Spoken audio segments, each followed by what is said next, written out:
राजस्थान, इस नाम को सुनते ही क्या ख्याल आता है? रंग, किले, रेगिस्तान, है ना? पर एक और चीज है जो राजस्थान की असली पहचान है, और वो है उसका संगीत।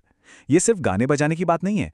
ये तो इस धरती की संस्कृति की, आप कह सकते हैं, असली धड़कन है। एक जीता जागता साउंड ट्रैक।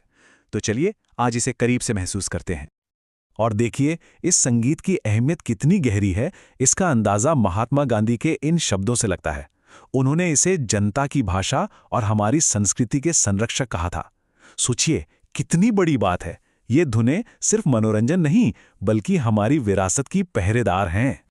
तो चलिए अब इसमें थोड़ा और गहराई से उतरते हैं। देखिए, ये सिर्फ संगीत नहीं है, ये जीने का एक तरीका है। एक ऐसी जीती जागती परंपरा जो किसी किताब में नहीं लिखी गई, बल्कि सदियों से एक पीढ़ी से दूसरी पीढ़ी तक बस जुबानी तौर पर चलती आई है।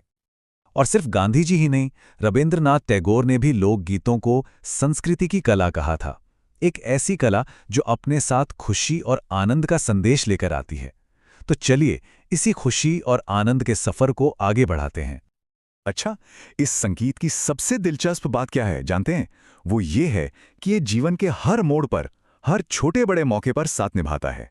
ये उन सभी जरूरी पलों को सुरों में ढालकर हमेशा के लिए यादगार बना देता है। मतलब जन्म की खुशी से लेकर शादी के जश्न तक, राजस्थान में ऐसा कोई संस्कार ही नहीं जिसका अपना कोई खास गीत ना हो। हर एहसास, हर भावना को एक खूबसूरत सुर में पिरो दिया गया है। जैसे कि घर में जब कोई बच्चा पैदा होता है तो जच्चा और हालरिया गीत गाए जाते हैं। दूल्हे को बुरी नज़र से बचाने के लिए कामण गीत होते हैं। और शादियों में जो मजाक मस्ती होती है ना, उसके लिए है सिठणे। इन्हें गाली गीत भी कहते हैं, पर ये असल में प्यार भरी छेड़छाड़ वाले गीत होते हैं। फिर बारात चढ़ते वक्त घोड़ी गीत गाया जाता है, और जब बेटी की विदाई होती है तो दिल को छू लेने वाला ओलियो गीत माहौल को भावुक कर देता है। पर बात सिर्फ संस्कारों तक ही सीमित नहीं है। यहाँ तो मौसम का बदलना भी संगीत को जन्म देता है, खासकर जब तपती धरती पर मानसून की पहली बूंदें गिरती हैं। ये गीत अक्सर प्यार और विरह की, मतलब जुदाई की गहरी भावनाओं को आवाज देते हैं। जैसे पपैयो और कुरंजा गीतों में एक प्रेमिका पक्षियों के जरिए अपने परदेसी प्रियतम को वापस आने का संदेश भेजती है। कितना खूबसूरत ख्याल है ना? इसी तरह पीपली और सुवठिया बारिश के मौसम में गाए जाने वाले विरह गीत हैं। और हाँ, जब सावन का महीना आता है और झूले पड़ते हैं तो महिलाएं खुशी से हिंडो या हिंडोलिया गीत गाती हैं। और हाँ, त्योहार और आस्था के बिना तो राजस्थान की बात ही अधूरी है।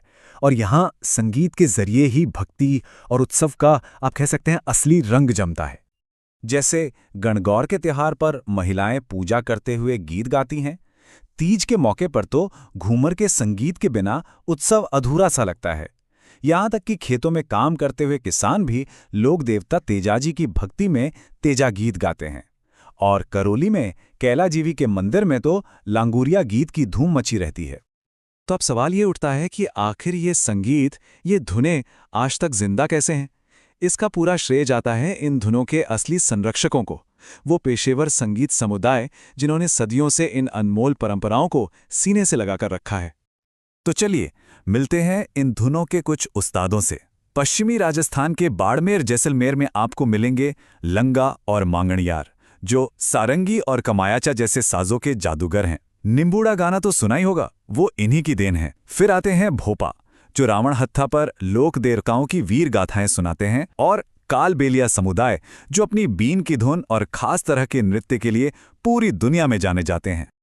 और इन्हीं महान परंपराओं के बीच से एक ऐसा सितारा निकला जिसकी चमक पूरी दुनिया में फैली।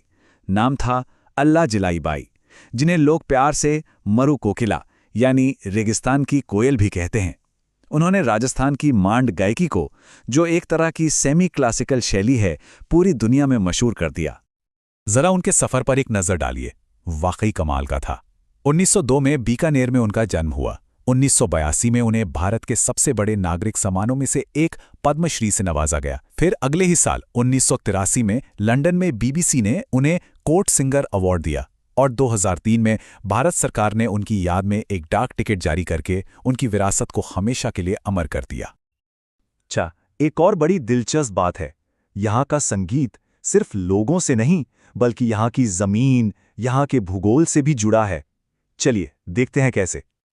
ये बहुत ही मजेदार है।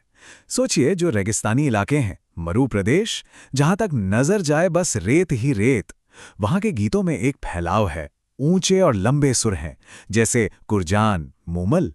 वहीं दूसरी तरफ जो पहाड़ी इलाके हैं, वहां के गीत ज्यादा सरल, छोटे और अक्सर एक ही धुन को दोहराने वाले होते हैं, जैसे पटेलिया, बीछियो, लालर। तो जमीन जैसी, संगीत भी वैसा ही।